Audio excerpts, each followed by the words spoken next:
Le compte à rebours de la deuxième phase du programme d'appui à la promotion de l'entrepreneuriat agricole est enclenché.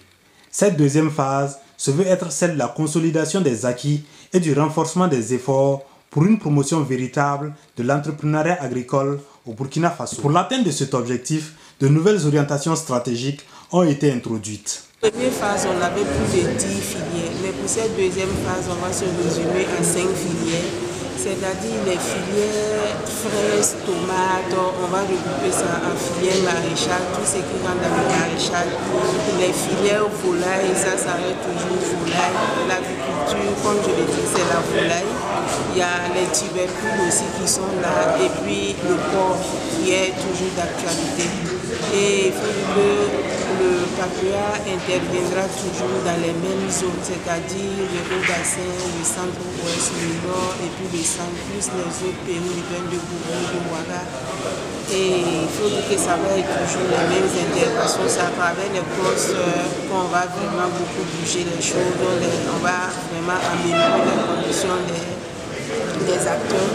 Aussi, il faut dire qu'il y aura une bonne collaboration avec le FONAFI pour faciliter le financement de nos acteurs. Les acteurs de la région périurbaine de Ouagadougou, présents à l'atelier d'information sur les nouvelles orientations, ont relevé leur pertinence et formulé des recommandations. Je tiens vraiment à féliciter l'équipe de mise en œuvre avec toutes ces nouvelles orientations qu'ils ont données, notamment le fait déjà même de regrouper les filières, ce qui va nous permettre en tout cas de vraiment pouvoir mettre les vrais acteurs ensemble et pouvoir résoudre les problèmes de façon globale.